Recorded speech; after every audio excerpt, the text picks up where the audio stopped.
ओम तत्सत ब्रह्माणे नमः। श्री छांदोग्योपनिषद श्री शंकराचार्य भाष्य अष्टम अध्याय सप्तम खंड। आत्म तत्व का अनुसंधान करने के लिए इंद्र और विरोचन का प्रजापति के पास जाना। यह जो संप्रसाद है, जो इस शरीर से सम्यक रूप से उत्थान कर परम ज्योति को प्राप्त होकर अपने स्वरूप से निष्पन्न होता है, यह आत्मा है, ऐसा आचार्य ने कहा। यह अमृत है, यह अभय है, यह ब्रह्म है, ऐसा पहले देहर विद्या के प्रसंग में कहा जा चुका है। सो इस प्रसंग में यह संप्रसाद कौन है और उसकी प्राप्ति कैसे होती है। जिस प्रकार इस शरीर से उत्थान कर परम ज्योति को प्राप्त हो अपने स्वरूप से निष्पन्न होता है, और जिस रूप से निष्पन्न होता है वह आत्मा कैसे लक्षण वाला है। संप्रसाद के जो सविशेष रूप हैं वे तो देह संबंधी हैं, उनसे भिन्न जो इसका निर्विशेष रूप है वो कैसा है, ये सब बातें बतलानी है। इसलिए आगे का ग्रंथ आरंभ किया जाता है।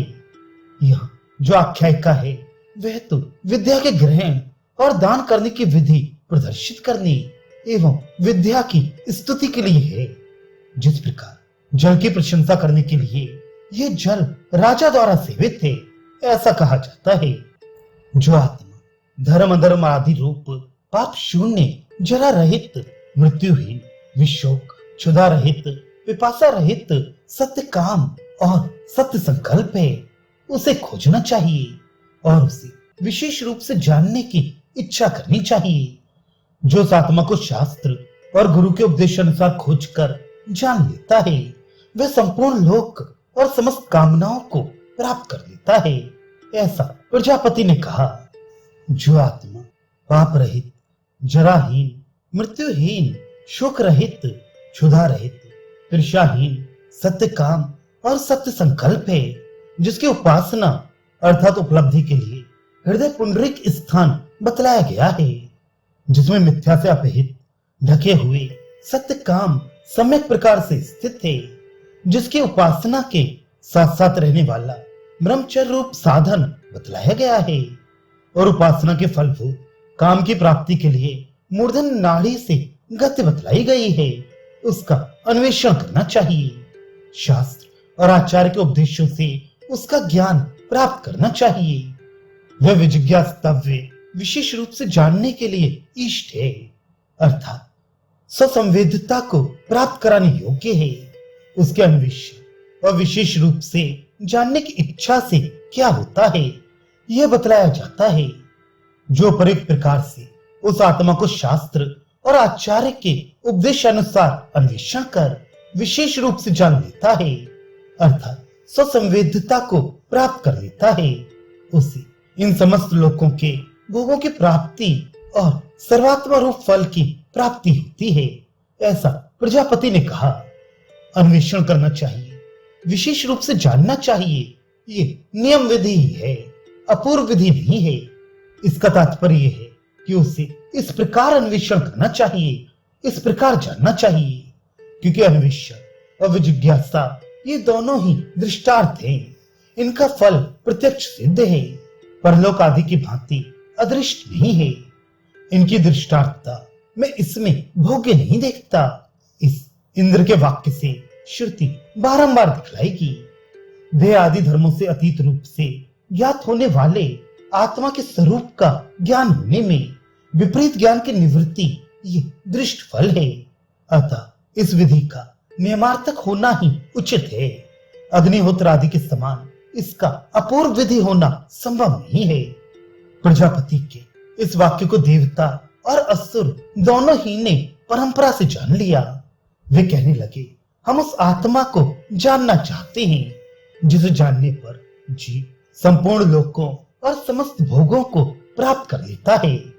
ऐसा निश्चय कर देवताओं को राजा इंद्र और असुरों का राजा विरोचन ये दोनों परस्पर ईर्ष्या करते हुए हाथों में समुदाय लेकर प्रजापति के पास आए। परंपरा से आए हुए अपने कर्णों के विषय हुए उस प्रजापति के वचन को देवता और असुर इन दोनों ने जान लिया। प्रजापति के इस वचन को जानकर उन्होंने क्या किया यह बतलाया जाता है। उन देवता और असुरों ने अपनी अपनी सभा में आपस में कहा, यदि आप लोगों की अनुमति हो तो प्रजापति के बतलाए हुए उस आत्मा का अन्वेषण करें, जिस आत्मा का अन्वेषण कर लेने पर मनुष्य संपूर्ण लोक और समस्त भोगों को प्राप्त कर लेता है। ऐसा कहकर स्वयं देवताओं का राजा इंद्र ही अपनी संपूर्ण भोग सामग्री देवताओं को सौंपकर शरीर मात्र से ही प्रजापति के पास गया। इसी प्रकार असुरों का राजा विरोचन भी गया। गुरुजनों के प्रति विनय पूर्वक जाना चाहिए, ये बात श्रुति दिखलाती है तथा ये भी प्रदर्शित करती है कि विद्या त्रिलोकी के राज्य से भी बढ़कर है, क्योंकि देवराज और असुर राज ये दोनों बहुमूल्य भोग के पात्र होने पर भी इस प्रकार गुरु के समीप गए। वे दोनों परस्पर असंविदा संविद सद्भावना करते हुए अर्थात विद्या के फल के लिए एक दूसरे के प्रति ईर्ष्या प्रदर्शित करते हुए समत पाणी अर्थात हाथों में समधाओं के भार लिए प्रजापति के समीप आए। उन्होंने 32 वर्ष तक ब्रह्मचर्य वास किया। तब उनसे प्रजापति ने कहा, तुम यहाँ किस इच्छा से रह रहे हो? उन्होंने कहा, जो आत्मा पाप रहित, जरा रहित, मृत्युहीन, शोक रहित, क्षुधाहीन, तृषाहीन, सत्य काम और सत्य संकल्प है, उसका अन्वेषण करना चाहिए और उसे विशेष रूप से जानने की इच्छा करनी चाहिए। जो उस आत्मा का अन्वेषण कर उसे विशेष रूप से जान लेता है, वह संपूर्ण लोक और समस्त भोगों को प्राप्त कर लेता है। इस श्रीमान के वाक्य को शिष्य जन बतलाते हैं। उसी को जानने की इच्छा करते हुए हम यहाँ रहे हैं। वहां जाकर उन्होंने 32 वर्ष तक सेवा में तत्पर रहते हुए ब्रह्मचर्य वास किया। तब उनके अभिप्राय को जानने वाले प्रजापति ने उनसे कहा, तुमने किस प्रयोजन के अभिप्राय से अर्थात क्या चाहते हुए यहाँ निवास किया है? इस प्रकार कहे जाने पर वे बोले, शिष्यजन श्रीमान का यह आत्मा इत्यादि वाक्य बतलाते हैं, अतः उस आत्मा को जानने के लिए हमने निवास किया है।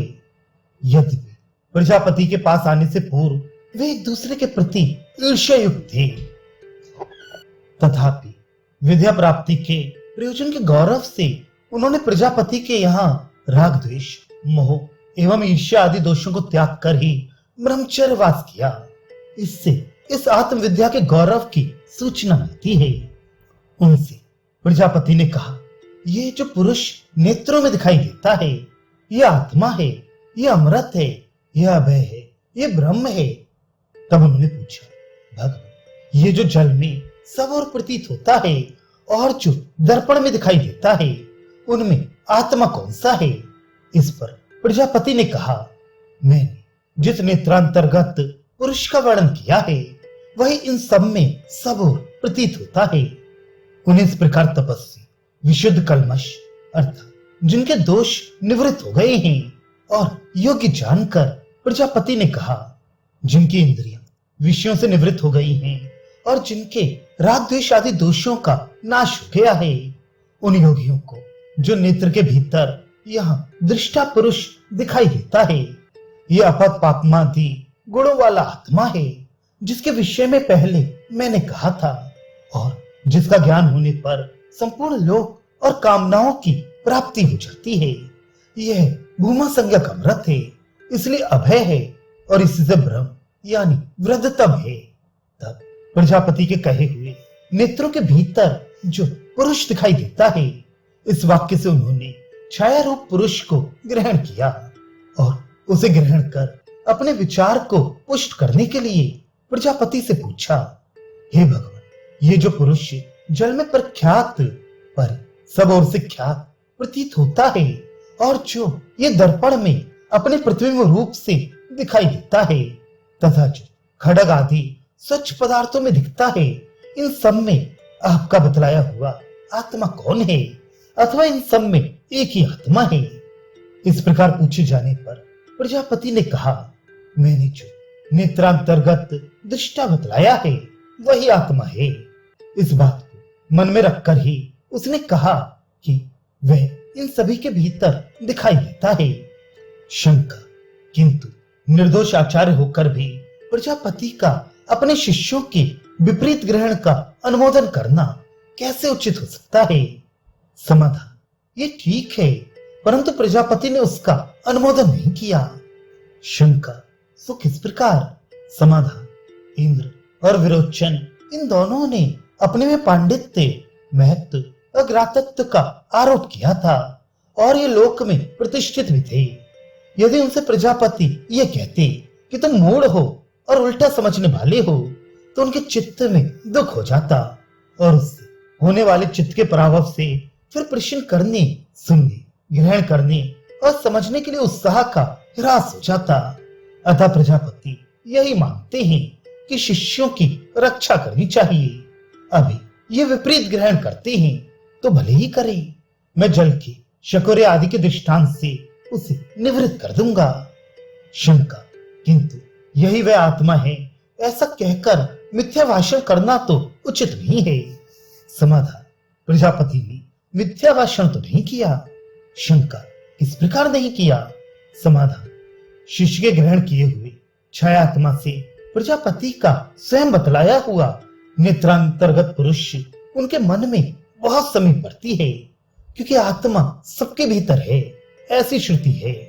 यही वह आत्मा है, इस वाक्य से प्रजापति ने उसी का निर्देश किया है। इसलिए उन्होंने मिथ्या भाषण नहीं किया तथा उन्होंने इनके विपरीत ग्रहण की निवृत्ति के लिए इस प्रकार कहा।